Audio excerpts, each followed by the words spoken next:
Kenya is in the middle of a major industrial transition as a country gears towards an industrialized nation by the year 2030. And the question is this: what do we need to do to accelerate the rate of research and development in this country? On this week's edition of Inside Government, we're talking to Professor David Tuigong.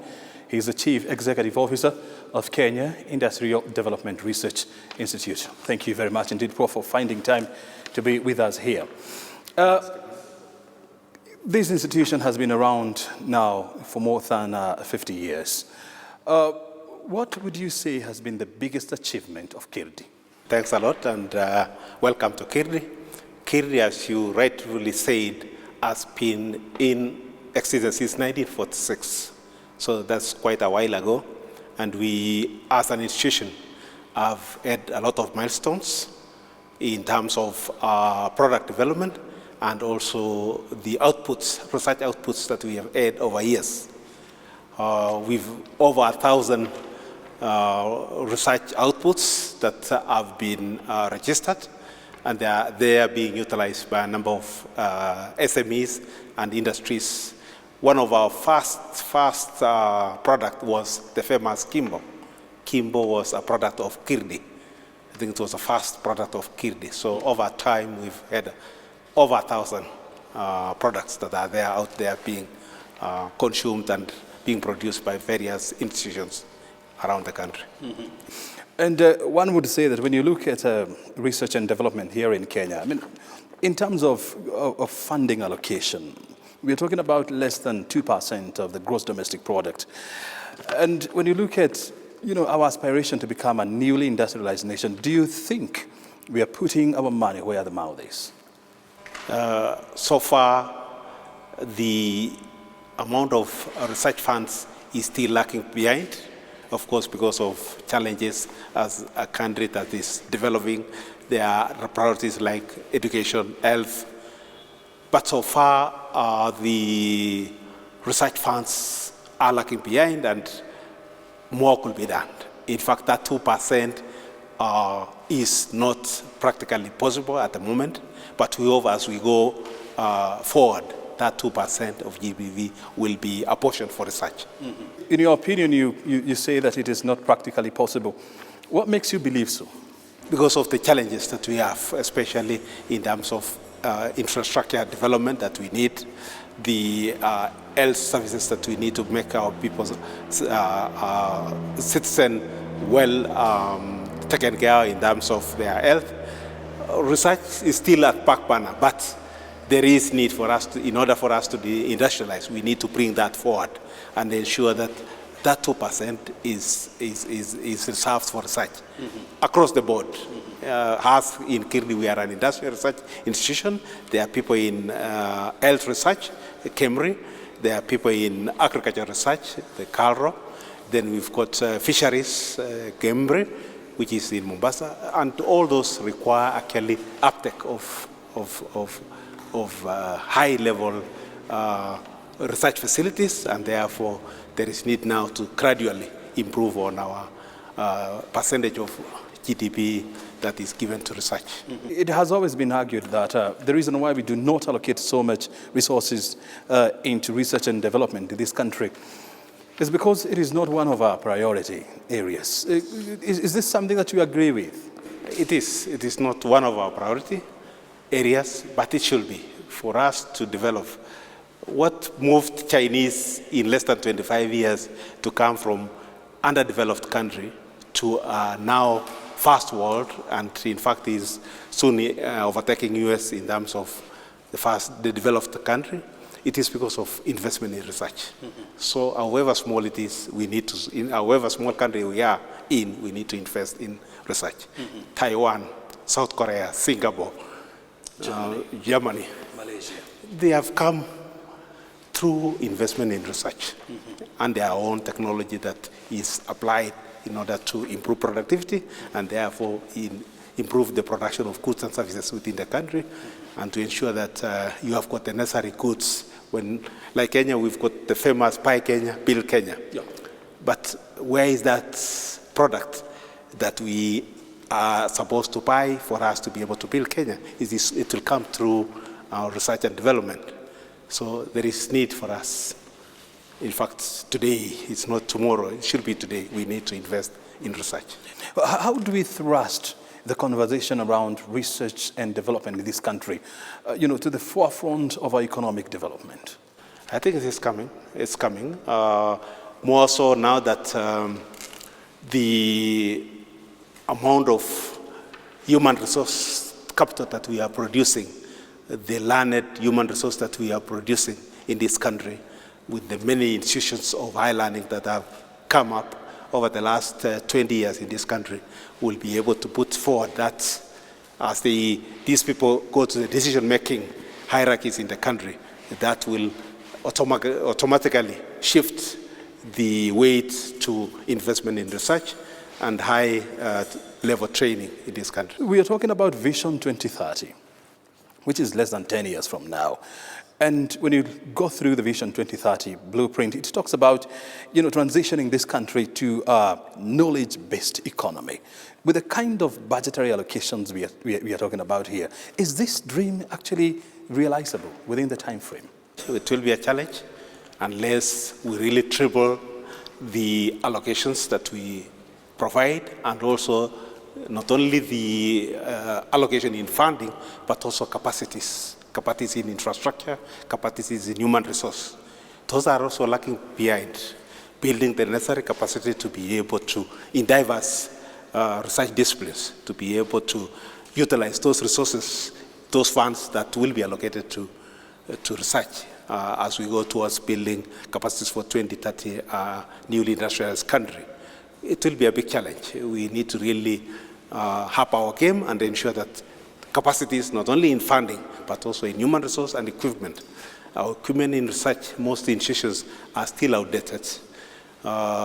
We are maybe between, like for KIRDI, we are maybe 30 to 50 years behind in terms of equipment and research facilities that are for modern research institutions. And is it proper then to assume that then the kind of technology or the kind of research and development that you're undertaking then belongs to the 50s or 60s then? I'll say, thankfully for KIRDI, the government has invested in a state-of-art technology center, which is about 80% completion at our South B campus. That facility will also be able to be equipped with state-of-art research facilities, encompassing all our research areas, and also the upcoming new horizons in research. And therefore, we are confident that come next 2-3 years, we should be able to talk differently in terms of the value and the type of research that KIRDI is churning out. This is a 2030, Vision 2030 project also, started way back in 2013, and it's ongoing well. We are now at 80% completion, and hopefully in the next 2 years, we are complete the projects of construction, and in a year's time, we complete also the equipping. So we are confident that we are going that direction of ensuring that KIRDI is modern and is up-to-date in its research facilities and also capacities in human resource and infrastructure. Let's, for example, take the case of KIRDI.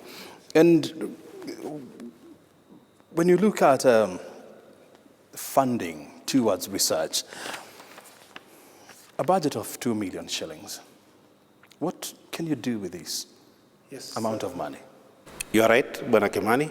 2 million is very little. Fortunately for us as scientists, we also collaborate with other programs, and we fight for research programs all over the world, in OAU, in AU, in UN, in World Bank, and also in various funding partners, the Germans, the Japanese, the British. We work with them to fight for their research grants that allow our research scientists to also get those funds and utilize in this country and outside with our partners. But the problem with this kind of a model is that these countries will fund for research where their interest is. They're not going to fund research where the national interest of Kenya lies. That's an unfortunate thing, and that is where I wanted to go to. That's unfortunate. We in Kenya, like for KIRDI, for example, we need about 100 times of what we get for us to really have a serious research output that is geared towards developing this country. But partnering with... You're talking about, that's about 2 billion shillings. 200 million per year. And now you get 2 million shillings. Yes. So with that, we are able to really make a difference in terms of national goals and national development. So we are getting up to half of that, maybe between 50 and 100 million per year because of what we get from our partners, international partners. But as you said, most of that is geared towards their programs. All the same, those programs, we embed in our own programs that will ensure that it is part of our Big Four agenda, for example, part of MTP3, and also ensure that these programs, though we get from our partners, they also contribute towards meeting our strategic goals and facilitating the implementation of our strategic plan. Let's talk about the National Industrial Policy, which is a document crafted by the government that guides on how Kenya is going to industrialize itself as we go towards Vision 2030. And KIRDI is at the heart of this document, whereby you're supposed to capacitate SMEs, to set up industrial bases at the county levels, at the constituency levels, through incubation centers. As currently constituted, are you convinced that KIRDI is in a position We adopted a different model. We accepted a different model that we do what is called virtual incubation for the Kenyans. If a Kenyan has an idea, we go to his place and allow him or her to set up the structures, and we support them in terms of delivering what they wish to start producing and guide them all through the process. We've got also pilot plans throughout the country, a number of places. We wish to be in every county, but we are only in 7 counties so far. We wish to be in every county with our pilot plan so that Kenyans, especially SMEs, can use those facilities to, 1, for incubation purposes, 2, as a common manufacturing facility, and we're also using our scientists to support them in their product development. We have slow up it. We are working with counties now to ensure also counties support that program in their own counties to also put up these facilities, and we provide virtual incubation facilities from KIRDI, where we send our scientists there to support them and encourage them, and also use our scientists in the product development. In your almost 50 years of operations as KIRDI, are there SMEs that you can look up to and say, this is a byproduct of KIRDI's research and development? Yes, Bwana Kimani, we've got several SMEs whose products are out there in the shelves, and they are doing very well in business, not only in the outlets that their products are, but also in their manufacturing facilities. One, of course, we very proud of is set in Naturals, which sells natural products, cosmetics. We've got a good number. We've got one in Kisii, who is also selling banana crisps and banana wine. In fact, they are exporting banana wine. It's a wonderful thing. If you go to Kisumu and go to Kisii and go to our center in Kisii, you will find top-of-range banana wine, which is packaged for foreign exports. So research is there. There are so many utility models that are with various agencies that store and register those utility models. But we've got a weakness as an economy in uptake of those utility models and research output that has been churned from research institutions and are kept in For example, for Kenya, it's in Kipi. This is, of course, the dynamics of production and the African culture in terms of adapting the technologies to ensure that they go to the next level in their productivity. We've got that challenge, but we are training our people, we are guiding our people so that they don't only depend on buying what is coming from abroad, but developing their own and also competing with the giants that are, and they'll reach there. We know they will reach. You're also into the research of energy. Are we likely to get to a situation whereby, through research, we can bring down the cost of energy and the cost of production in this country? We in KIRDI, we are really looking into that, how costs can be reduced, especially cost of power, which is a very big item here.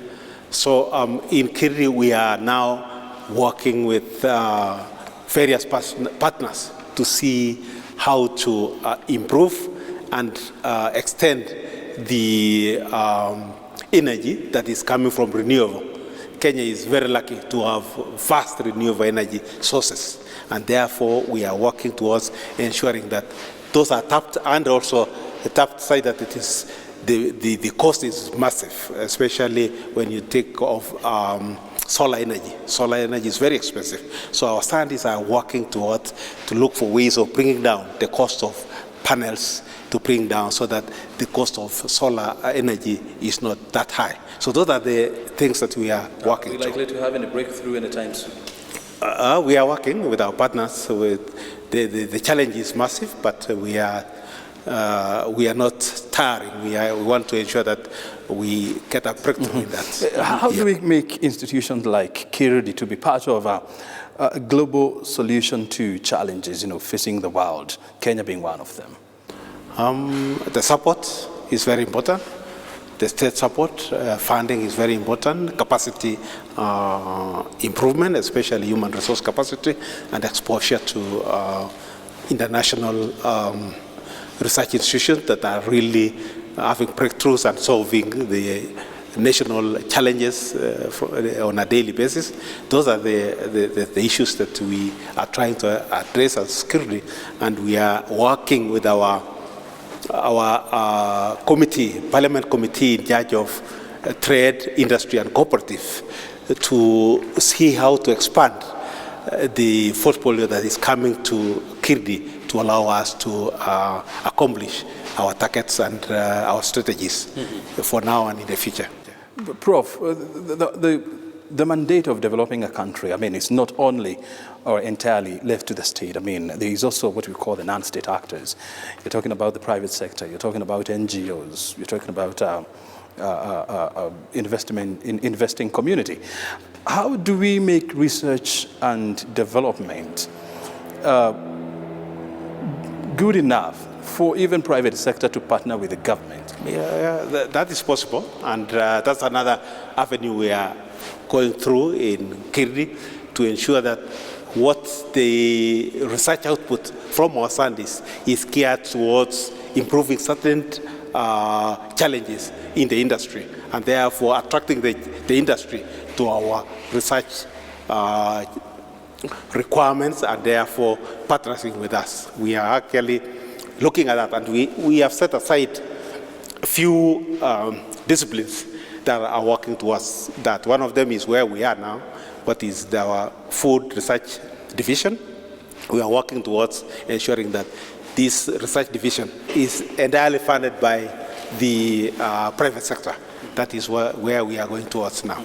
But of course, the private sector also has to be strong enough, have to have the muscle to be able to fund. And that is why we need to shift from trading private sector to manufacturing trading sector.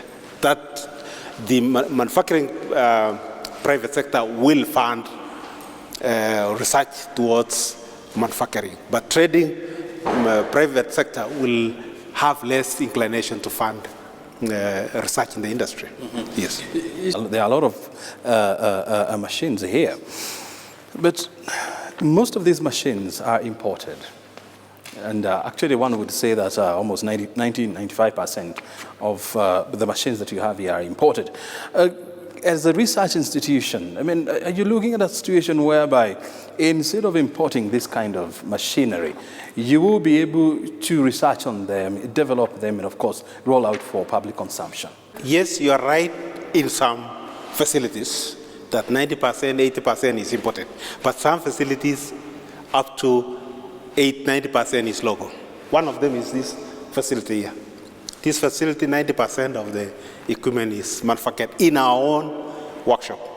We manufacture ourselves. But there is high-end research institution, laboratories like chemical laboratory, where we use digital equipment, high-end equipment, we still import.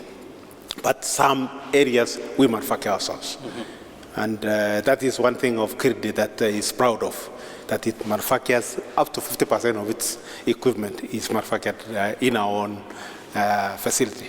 Are you convinced that our policies are not in conflict with each other when it comes to issues around research? Thanks a lot. No, we are not convinced. These are well-designed, defined institutions with their own acts of parliament that clarifies their mandate and their research fields, which are completely different from one institution to the other. If you also see the parent ministry of these research institutions is completely different. We are housed in the ministry that is responsible for industry. KIRDI is housed in ministry responsible for health, and so forth and so forth. Therefore, there is complete demarcation. But of course, we work in, there's a lot of interrelation in our work. For example, KIRDI, there's a good number of research that we partner together, because in medical research, there is a component of equipment required and also the technology, the science and technology that is required there. So we work very well. As we talk now, we are working towards establishing a ventilator. You need KIRDI for that. KIRDI is on the hardware, but on the software and also on the application will be KIRDI. So we partner together quite often. Mm-hmm. In agriculture, we partner a lot with agriculture when it comes to machinery equipment. The application and technology will be from KALRO, but the engineering of it and the science is KIRDI's. There is a lot of what you would call compartmentalization, you know, in the research field here in Kenya, whereby this arm of research does not know what exactly the other arm is doing. Is it possible to bring all the research community under one roof, under one platform, for knowledge sharing and, of course, for policy formulation, for easier policy formulation? We are there. We are doing that. Maybe not in a big way, but we are all under NACOSTI. NACOSTI is our umbrella organization which covers all of us. It's a commission that covers all our operations and, of course, supervises us. And from time to time, there is a national conference that, in fact, where we are in terms of research nationally and where are we going and what are the challenges and what do we need to address those challenges. So we do that. What is the future of research and development in this country? It is very bright. You know, when you have got many challenges, then the opportunities are massive. There are massive opportunities for research in this country. What is required is only investment, both in capital investment, in human resource, and also on the equipment. So the research field is wide and ready actually for uptake of the output from these research institutions. Very well. Prof, thank you very much for your time and, of course, for your insight. Thanks. And joining us here on Inside Government. Thank you, Kimani. Thanks a lot for coming to KIRDI. And all the best. Thanks a lot. Well, we have been discussing issues around research and development and how, as a country, we can upscale investment in R&D. You have heard it from KIRDI CEO, Professor David Tuigong. My name is O'Brien Kimani. This has been Inside Government. Thank you for your time. We'll meet again next week, same time right here on KBC. Have a good time.